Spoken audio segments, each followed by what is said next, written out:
والنجم إذا هوى ما ضل صاحبكم وما غوى.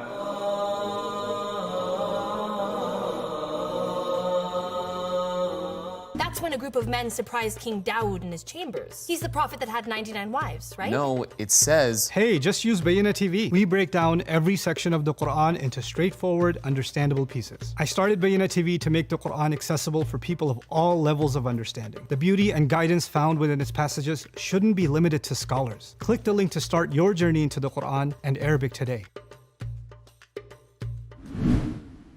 الاحتمال الأول الالتفات من المفرد إلى الجمع. Now this is also a really interesting thing.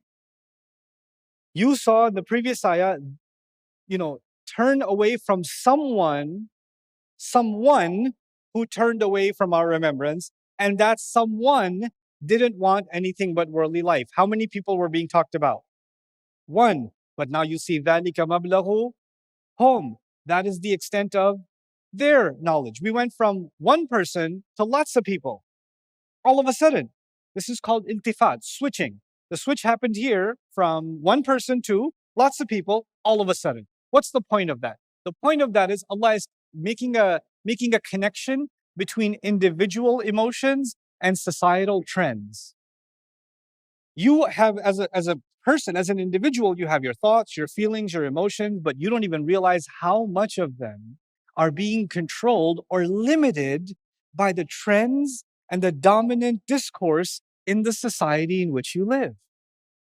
So ذَلِكَ مَبْلَغُهُمْ, the culture itself, they've put a limit on how far knowledge can go. Like, for example, universities. In the university, I know many universities in the world, especially in the science departments, Muslims, women that are doing their PhD in microbiology or neurology or engineering, and they wear the hijab, they're made fun of a lot. Why? Because they clearly have a faith. And now the trend in academia is, especially if you're in the science fields, then faith and science are supposed to be, they've decided they don't go together. So they're always being criticized, ridiculed, mocked, etc., because they have faith while they're scientists. How can you be a real scientist if you have faith? So what have they done? They've put as a culture in the academia, they've put a cap on what you can be and what you can't be, what you can think about, what you cannot think about. ذَلِكَ مَبْلَغُهُمْ مِنَ الْعِلْمِ. No, ironically, these are the people that talk about individual freedom. That's the funny hypocrisy of all of this. They talk about individual freedom, personal expression. This is my truth, except your truth is not. Everybody else's is fine. You want to be a chicken or a skunk? You're good. You want to be a Muslim? I don't know about that. That's barbaric. That's barely human. This person who believes they're a fox is more human than a Muslim because they believe in Islam. It's too barbaric. ذَلِكَ مَبْلَغُهُمْ مِنَ الْعِلْمِ. It's not just individuals that have limits. Culture and society also starts placing limits that are based on one thing. لَمْ يُرِدْ إِلَّا الْحَيَاةَ الدُّنْيَا. And this isn't just a philosophical discussion. This has very real life application. I met doctors, for example, that see corruption in the hospital systems around the world, in different countries, right? And if they call out the corruption, they will lose their job. They can't practice medicine anywhere in the country. They can't do it. If they call out that they're giving the wrong kind of medication, or they are misdiagnosing, or they're doing this, and they're scamming the patients and all of it, and it's happening in front of their eyes. And these are Muslims that pray 5 times a day. They want to do the right thing, but their supervisor says, you want the job or not? Because if I end this career for you, I will make sure you work never anywhere else again. This person, even if the person themselves doesn't have bad desires, who's putting a limit on them? Culture is. ذَلِكَ مَبْلَغُهُمْ مِنَ الْعِلْمِ. From within knowledge, the culture puts a limit on the knowledge. الاحتمال الثاني جمع باعتبار معناه كما أن إفراده قبل باعتبار لفظه. Others say that this is where I'm not so convinced about some of the tafsir literature, but anyway, I'm sharing it with you just as a part of transparency, that man can be used for the singular and the plural, so they're both possible. Yes, they're both possible, but why would one be used still? Why would you switch anyway? So that's the second implication that's made here. The other interesting thing here is استعمال من, ta'mim. I'll explain without reading too much Arabic here. So when Allah was talking about these people, you notice the last thing I said is Allah was talking about the most influential thought leaders of Makkah that were selling dhann to the rest of society. These thought leaders are the celebrities and the influencers of that society. Everybody knows who they are. They are the leaders. There's a THE with them. They're not just anybody. They're not just somebody. They are the person. If they were the person in these ayat, you wouldn't see, man. In the previous ayah, فَأَعْرِضْ عَنْ مَنْ تَوَلَّى. You would see فَأَعْرِضْ عَنِ الَّذِي تَوَلَّى. الَّذِي would be a very particular person. But Allah calls them, turn away from this, whoever they are that turn away. Like, they're just a man mubham. They're not that important. Like Allah made them not worthy of being specified. And this is one of the things they hate, because worldly life, one of its great desires is to be recognized.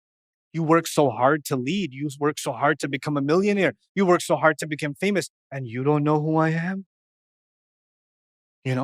Somebody came up to me after khutbah today. I liked it. I don't know who you are, but I liked it.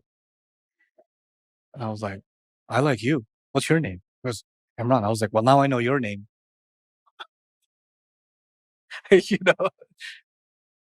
But there's this desire for recognition. Allah deprives them of this. Like Allah told the Prophet ﷺ, ignore them, right?